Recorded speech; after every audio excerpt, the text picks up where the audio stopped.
জানা sir YouTube চ্যানেলে তোমাদের সকলকে স্বাগত জানাই। আরেকটা ডিমান্ড ছিল স্যার সিপাহীবিদদের প্রকৃতি নিয়ে, সিপাহীবিদ্য আসলে কি ছিল এই নিয়ে ভিডিও দু একটা পেয়েছি, আমরা বইও পড়ছি, কিন্তু সিপাহীবিদ্য সম্পর্কে যত গ্রন্থগুলোকে আছে যদি একটু গোছ করে দেন, বা সিপাহীবিদ্য সম্পর্কে অনেক মতামত পাচ্ছি, বিভিন্ন পরীক্ষায় বিভিন্ন উক্তিগুলো তুলছে পাচ্ছি না, তাই স্যার সমস্ত উক্তিগুলোকে সাজিয়ে দিতে হবে প্রকৃতি নিয়ে কে কি বলেছে, আর সিপাহীবিদ্যের গ্রন্থগুলোকেও নিয়ে একটু সাজিয়ে দিতে হবে। তো আজকে সে দুটো টপিক পূর্ণ হবে একটা ভিডিওর মধ্য দিয়ে। সিপাহীবিদ্যের উপর উল্লেখযোগ্য গ্রন্থ কাদের লেখা, সেই ব্যক্তিগুলোর নাম, গ্রন্থের নাম বলবো, এবং চেষ্টা করেছি গ্রন্থগুলোর প্রকাশ ইয়ারটা প্যাকেটে দিয়ে দেওয়ার। আরেকটা পাঠ করেছি খুব ভাইটাল, সেটা হচ্ছে কে কত বলেছে। প্রায় 30খানা পর্যন্ত আমরা সোর্সকে এক জায়গায় জোর করেছি, তো সেগুলো আজকে এই ভিডিও তুলে ধরবো। আশা করি খুব ভালো লাগবে ভিডিওগুলো। এত তথ্য, এত ইনফরমেশন যেভাবে গুছিয়ে দিচ্ছি তোমাদের, আগামী দিনে পথ চলতে খুবই সুবিধা হবে। তো প্রত্যেকে ভালো লাগলে একটু লাইক কমেন্ট করবে, চ্যানেলটা সাবস্ক্রাইব করবে, অন্যদের একটু সাবস্ক্রাইব করতে বলবে। কারণ WBCS যদি মেন পরীক্ষা যে লেভেল আসছে আগামী দিনে, এই লেভেল যদি পড়াশোনা না করো তোমরা কিন্তু সময় নষ্ট ছাড়া কিছুই নয়। তাই সময় নষ্ট করা যাবে না, কাজে লাগাতে হবে। সেই জন্য তোমরা এই চ্যানেলটা বারবার ফলো করবে, অনেক কিছু শিখতে পারবে তোমরা। তো 1857-এর সিপাহী বিদ্রোহ হয়েছিল, সেখানের উল্লেখযোগ্য সোর্সগুলোর উপর, এর উপর ভিডিও আছে আমাদের চ্যানেলে, অবশ্যই দেখে নেবে। তো আমরা 1 নম্বর সোর্সে রাখছি কি না, হিস্ট্রি অফ দ্য সিপাহী ওয়ার, লেখককে স্যার জন কে, পরীক্ষায় দিচ্ছে, ভালো করে মনে রাখবে। সুরেন্দ্রনাথ সেন, SN সেন, 1857 একাধিক পরীক্ষায় দিয়েছে। প্রকাশ সালটা আমরা দিয়েছি ও 1957-এর মে মাসে প্রকাশ পায়। এটা ছোট করে মনে রাখবে। 1857 সিপাহী বিদ্রোহ হয়, এর শতবর্ষে 1957 সালে গিয়ে দেখছি আমরা একের পর এক, যখন ক্যালকাটা বিশ্ববিদ্যালয়ের উদ্যোগে এটা শতবর্ষ অনুষ্ঠান হলো, তখন দেখছি গ্রন্থগুলো রচনা হলো। তাহলে 1857 সিপাহী বিদ্রোহ হয়, এই শতবর্ষ অনুষ্ঠান ক্যালকাটা ইউনিভার্সিটিতে হয়েছিল 1957 সালে, এবং কলকাতা বিশ্ববিদ্যালয়ের ঐকান্তিক উদ্যোগে সিপাহী বিদ্রোহকে আমরা জাগরিত আকারে পেয়েছিলাম। তারপরে কিন্তু ওই সালেই শতবর্ষতেই পরের পর কিন্তু বইগুলো রচিত হয়েছে। তার মধ্যে হিস্ট্রি অফ দ্য সিপাহী ওয়ার বিখ্যাত স্যার জন কে, সুরেন্দ্রনাথ সেন, 1857, সব কিন্তু সোর্স সিপাহী মিউটিনির উপরে। রমেশচন্দ্র মজুমদার, যিনি ঢাকা বিশ্ববিদ্যালয়ের সুনামধন্য অধ্যাপক ছিলেন এবং গোপালগঞ্জের মানুষ ছিলেন, কলকাতা তিনি মারা যান 1980-তে। সে R.C. মজুমদার, দ্য সিপাহী mutiny and the revolt of 1857, আরেকবার দ্য সিপাহী মিউটিনি অ্যান্ড রিভোল্ট অফ 1857, এটাও প্রকাশ পেয়েছে 57 এপ্রিল। 1957 এপ্রিলে প্রকাশ পায় R.C. মজুমদারের বিখ্যাত বই দ্য সিপাহী mutiny and the revolt of 1857। ঠিক তার পরের মাসে মে মাসে প্রকাশ পাচ্ছে সুরেন্দ্রনাথ সেনের 1857। সাল কিন্তু একই, সবই সিপাহী বিদ্রোহকে নিয়ে লেখা। প্রত্যেকে এই বিদ্রোহ সম্পর্কে আগে স্টাডিটা পড়ে নেবে, রিসার্চ ওরিয়েন্টেড আমি বই আলোচনা করে দিয়েছি। পড়ার পরে কিন্তু এটা করবে, হয় ISBCS যারা BCS পদপ্রার্থী, বা যারা নেটসেট বা কুল সার্ভিস মাদ্রাসা সার্ভিস, অবশ্যই নেটসেটের বইটা গুলে খেয়ে ফেলবে একবারে পুরো। এইটা হয়ে গেল। আর একটা গ্রন্থ প্রকাশ পাচ্ছে, দেখে নাও, এই রমেশচন্দ্র মজুমদারেরই তোমাদের দিয়েছি, British paramountcy and Indian renaissance, British paramountcy and India renaissance, প্রকাশ পাচ্ছে কবে? 1963 সালে। এইটা কিন্তু রমেশচন্দ্র মজুমদারের। ডক্টর শশীভূষণ চৌধুরীর বিখ্যাত বই সিভিল রিবিলিয়ন ইন দ্য ইন্ডিয়ান মিউটিনিস, আরেকবার সিভিল রিবিলিয়ন ইন দ্য ইন্ডিয়ান মিউটিনিস, কে লিখছেন? ডক্টর শশীভূষণ চৌধুরী। তার আরেকটি বইয়ের নাম না বললেই হয়, theories of the Indian mutiny, theories of the Indian mutiny, এটা প্রকাশ পাচ্ছে 57 সালে, 1957। তালমিজ খালদুসের বিখ্যাত বই, পরীক্ষায় একাধিক পরীক্ষায় পেয়েছি আমরা, গ্রেট রেভিলিয়ান বই, লেখককে Talmiz Khaldun. Vinayak Damodar Savarkar, the Indian war of independence, মনে রাখবে। এবং এই মানুষটাই প্রথম first independence war of India কিন্তু বলবে লন্ডন থেকে, যেটা প্রকাশ পায় লন্ডনের ডেলি নিউজ পত্রিকায় প্রকাশ পেয়েছিল। আসছি সেটা পরবর্তীকালে। পুরনচাঁদ যোশী বা PC যোশীর পুরো নাম পুরনচাঁদ যোশীর বিখ্যাত বই 1857 ইন আওয়ার হিস্ট্রি, এটা প্রকাশ পাচ্ছে শতবর্ষে 1957-এ। PC যোশীর বিখ্যাত বই 1857 ইন আওয়ার হিস্ট্রি, এবং তার আরেকটি বই সেটাও শতবর্ষে প্রকাশ পাচ্ছে 1957-এ, নাম রিভিলিয়ন অফ 1857, রিভিলিয়ন অফ 1857, কে লিখছেন? পুরনচাঁদ যোশী। আরেকটা বই JB নটনের বিখ্যাত বই টপিকস ফর ইন্ডিয়ান স্টেটসম্যান, আরেকবার টপিকস ফর ইন্ডিয়ান স্টেটসম্যান, কে লিখছেন? JB নটন, মনে রাখবে এটা। আলেকজান্ডার ডাফ বিখ্যাত একটা বই লিখেছিল সিপাহী মিউটিনির উপরে, বিখ্যাত বই আলেকজান্ডার ডাফের, যিনি কটেজ চার্চ কলেজের প্রতিষ্ঠাতা ছিলেন, সে আলেকজান্ডার ডাফ, প্রত্যেকে মনে রাখবে তোমরা। যে মানুষটা লিখলেন ইন্ডিয়ান রেবিলিয়ান, কটেজ চার্চ কলেজের প্রাণ পুরুষ, খ্রিস্টান মানুষ ছিলেন, ইন্ডিয়ান রেবিলিয়ান লিখছেন। এবং এছাড়াও মহারাষ্ট্রের বিখ্যাত বিপ্লবী সাভারকার এটিকে কি বলেছে না ভারতের প্রথম স্বাধীনতা যুদ্ধ 1857 বিদ্রোহকে কবে বলছেন 1909 সালে লন্ডনে এই বক্তব্য রেখেছিলেন। এই মানুষটাই কিন্তু মহারাষ্ট্রের মিত্র মেলার জন্ম দিয়েছিল সাভারকার, যে মানুষটার নাম না বললেই নয়। 26 দিন সাঁতার কেটেছিলেন, আরব সাগরের জলে ডুবিয়ে মারার চেষ্টা করা হয়েছিল। 1966 সালে 22শে ফেব্রুয়ারি বোম্বাই মারা যাচ্ছে সেই সাভারকার, সে বিনায়ক দামোদর সাভারকার 1909 সালে ফার্স্ট ইন্ডিপেন্ডেন্স ওয়ার বা ভারতের প্রথম স্বাধীনতা যুদ্ধ বলছে 1857 রিভোল্টকে প্রত্যেকে মনে রাখবে। হ্যাঁ, কি বলছে প্রথম স্বাধীনতা যুদ্ধ, কে বলছেন সাভারকার, মনে রাখবে এটা। এবং 1966 তিনি মারা যাচ্ছে। এবার নেক্সট পয়েন্টে আসছি আমরা। হ্যাঁ, সাভারকার ছাড়াও আমরা দেখব আরো কি কি গ্রন্থগুলো আছে বা কে কি মন্তব্য করেছেন। হ্যাঁ, এবার দেখে নাও আলেকজান্ডার ডাফ ইন্ডিয়ান রিবিলিয়ন এবং থেকে ভারতের প্রথম স্বাধীনতা যুদ্ধ বলছেন লন্ডনে, এবং তার গ্রন্থগুলো দেখে নাও। নেক্সট আসছি। হ্যাঁ, এবার দেখো সিপাহী বিদ্রোহ সম্পর্কে বেশ কিছু এবারে আমাদের অভিধাগুলো দেখবো আমরা, কে কি মন্তব্য করেছে, খুব ইম্পর্টেন্ট অভিধাগুলো কি না। সাভারকার 1 নম্বর বলবো, ভারতের প্রথম স্বাধীনতা যুদ্ধ একাধিক পরীক্ষায় দিয়েছে। ভারতের প্রথম স্বাধীনতা যুদ্ধ কে বলছেন সাভারকার, মনে রাখবে এটা।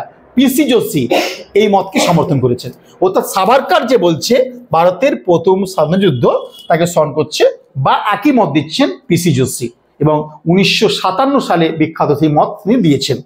স্যার জন লরেন্স কি বলেছেন, এটাকে সিপাহী মিউটিনি, এটা পরীক্ষায় দিয়েছে। First independence war of India হাজার হাজার পরীক্ষায় দিয়েছে সাভারকার। আর সিপাহী মিউটিনিটা আমরা প্রথম কে ব্যবহার করছে বা বলেছেন, এটা স্যার জন লরেন্স। লরেন্সকে সমর্থন করেছে কে, ঐতিহাসিক Seeley, Earl Roberts, Charles Raikes, T R. Holmes, এরা সবাই সমর্থন করেছেন জন লরেন্সের বক্তব্য ঠিক, অর্থাৎ এটি 1857 বিদ্রোহ বা রিভোল্ট ছাড়া আর কিছুই নয়। একাধিক ব্যক্তি সমর্থন করেছেন এই ব্যক্তিরা। প্রথম ভারত সচিব দেখে নাও তোমরা, আর্ল স্ট্যানলি প্রথম ভারত সচিব। আমরা জানি 1858 সালের ভারত শাসন আইন বলে ভারত সচিব পদ সৃষ্টি করা হয়েছিল। সেই ভারত সচিব দেখে নাও আর্ল স্ট্যানলি। তোমরা সবাই জানো যে 1784 সালে যে পিটস ইন্ডিয়া অ্যাক্ট জারি হয়েছিল, সেই পিটের ভারত শাসন আইন বলে আমাদের দেখেছিলাম বোর্ড অফ কন্ট্রোল চালু হয়। আর এই বোর্ড অফ কন্ট্রোলের অবলুপ্তি ঘটছে 1858 সালে। এই বোর্ড অফ কন্ট্রোল অবলুপ্তি ঘটিয়ে 1858 সালে ভারত সচিব পদ সৃষ্টি করা হয়। আর সেই ভারত সচিব প্রথম হলে আর্ল স্ট্যানলি, তিনি প্রথম সিপাহী বিদ্রোহ কথাটি ব্যবহার করেছিল। তাই ভালো করে মনে রাখবে, সিপাহী বিদ্রোহ টার্মটি প্রথম কোন ভারত সচিব ব্যবহার করে, উত্তর হবে কিন্তু আর্ল স্ট্যানলি। এবং এই জন লরেন্সের মতকে সমর্থন করেছেন ব্যক্তিটা। অতএব জন লরেন্স যে কথাটা বলছেন যে প্রথম সিপাহী মিউটিনি, পরবর্তীকালে ভারত সচিব আর্ল স্ট্যানলিও এই মতটা সমর্থন করেছেন বা তিনিও জোরের সহিত বলেছেন। ভালো করে মনে রাখবে এটা। এই বাঙালিরা সিপাহী বিদ্রোহ বলেছেন, এছাড়া অন্য কিছু বিদ্রোহ নয়, বিশাল বড় বিদ্রোহ বা ফার্স্ট ইন্ডিপেন্ডেন্স ওয়ার কিছুই নয়। এটাকে সিপাহী বিদ্রোহ যে সমস্ত বাঙালিরা বলেছেন, কিশোরীচাঁদ মিত্র, ঈশ্বরচন্দ্র গুপ্ত, হরিশচন্দ্র মুখোপাধ্যায়, অক্ষয় কুমার দত্ত, রাজনারায়ণ বসু, দুর্গাদাস ব্যানার্জি, শম্ভুচন্দ্র মুখার্জি, দাদাভাই নৌরোজি, সৈয়দ আহমেদ খান, এত বাঙালি ভারতীয় মানুষ এটাকে সিপাহী বিদ্রোহ ছাড়া আর কিছু বলছে না, মনে রাখবে এটা। ব্রিটেনের সময় রক্ষণশীল টরি দলের নেতা ছিলেন বেঞ্জামিন ডিসরেলি। সেই বেঞ্জামিন ডিসরেলি টরি দলের নেতা, তিনি এই বিদ্রোহ কিন্তু ন্যাশনাল রিভোল্ট বা জাতীয় বিদ্রোহ বলছে। কোন বিদ্রোহকে? 1857 রিভোল্টকে, যেখানে বাঙালিরা ভারতীয়রা শুধুমাত্র সিপাহী বিদ্রোহই বলছে, অন্য কিছু বলছে না।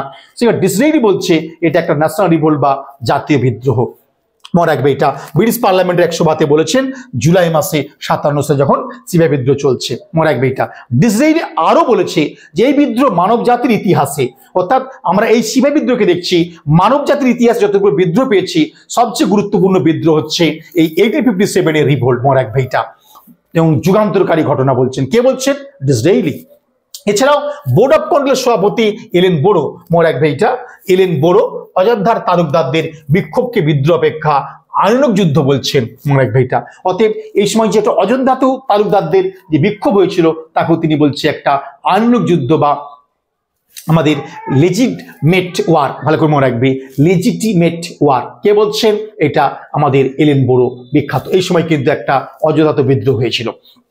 আলেকজান্ডার ডাফ নিশ্চয়ই জানো, তিনি ঘোষণা করেছিল সিপাহীদের বিরুদ্ধে বক্তব্য রাখতে গিয়ে কলকাতা একটা উড়ো খবর ছড়িয়ে পড়েছিল যে সিপাহীদের হত্যা করা হবে।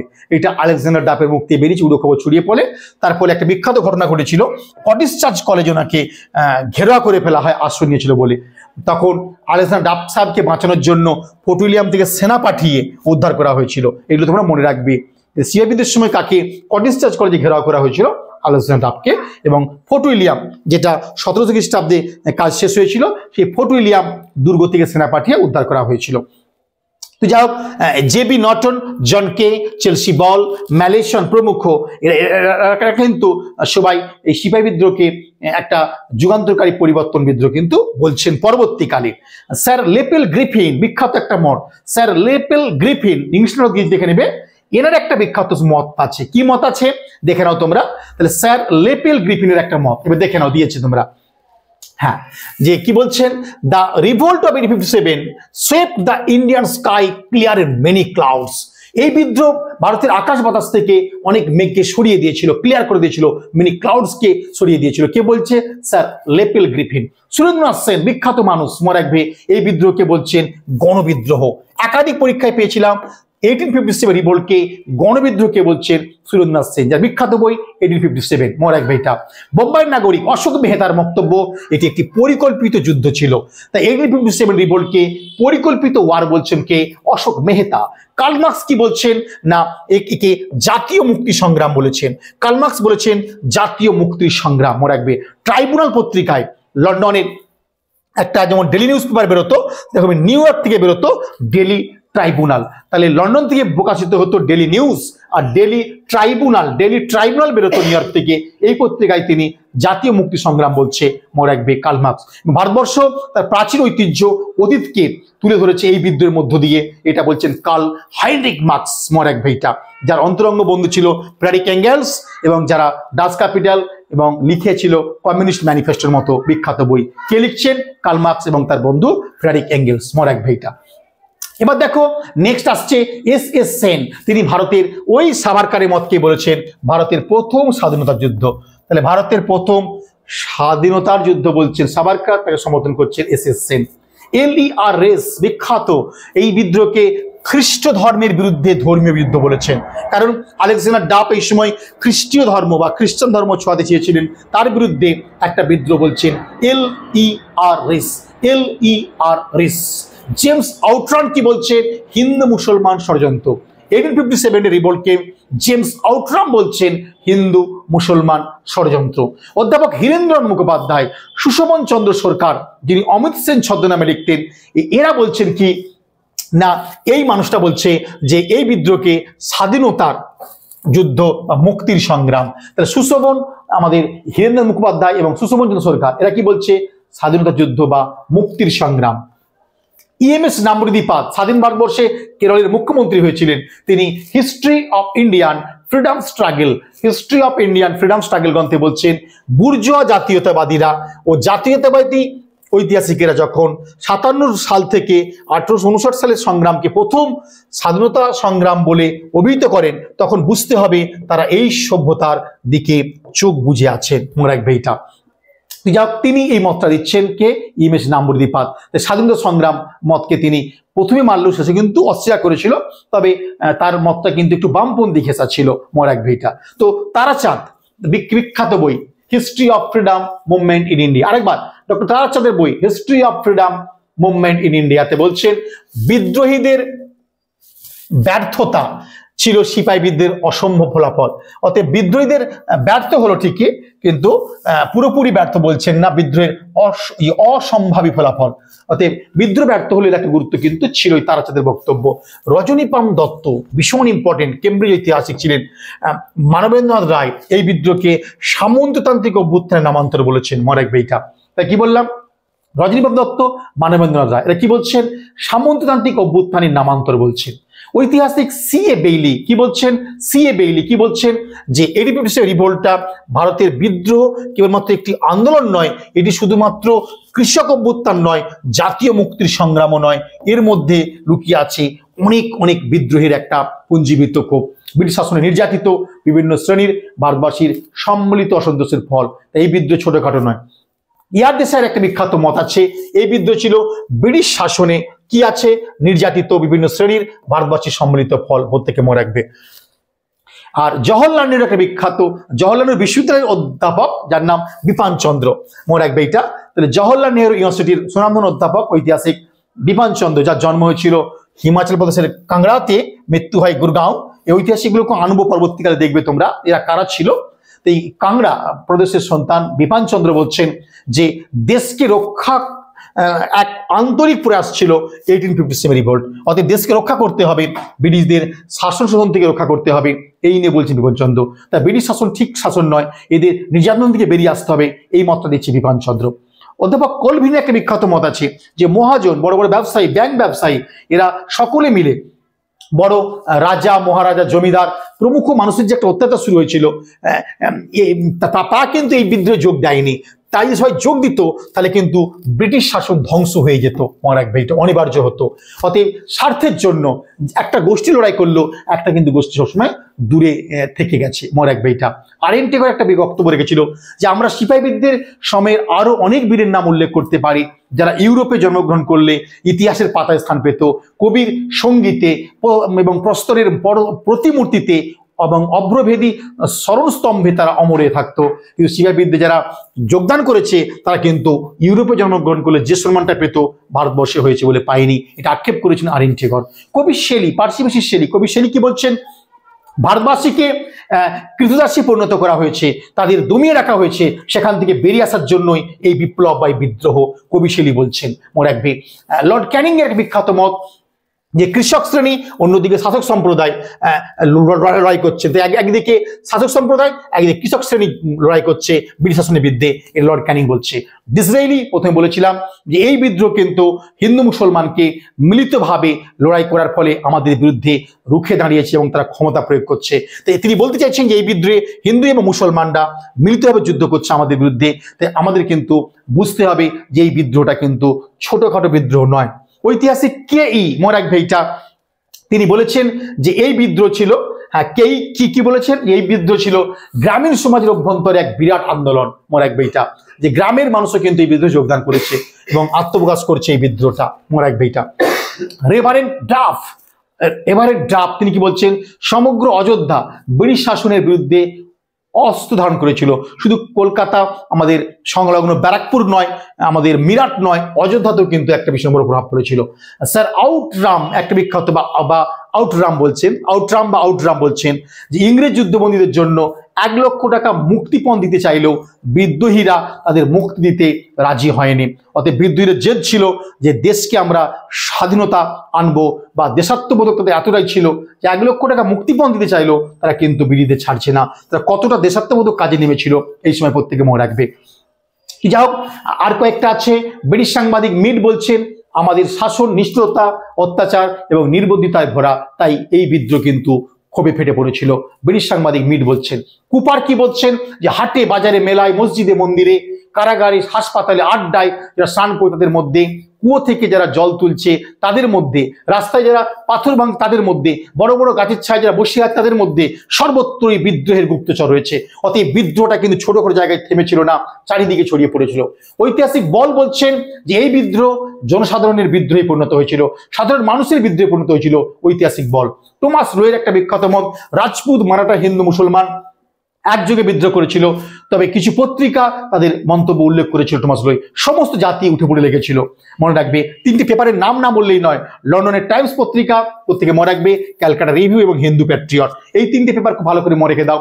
গোলামি বা ধর্ম সম্বন্ধে ভীতি নয়, স্বাধীনতা প্রীতি এবং বিধি শাসনের প্রতি বিদেশিরাই হলো ভারতের বিদ্রোহের মূল উৎস।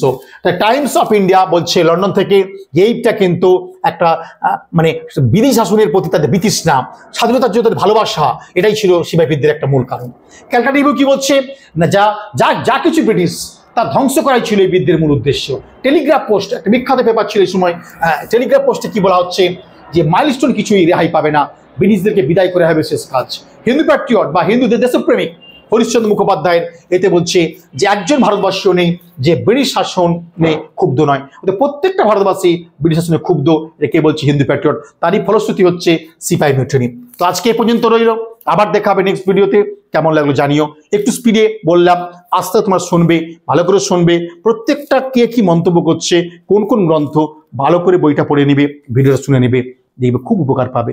চ্যানেলটা সবাই সাবস্ক্রাইব করো, অন্যদের শেয়ার করো। বাই।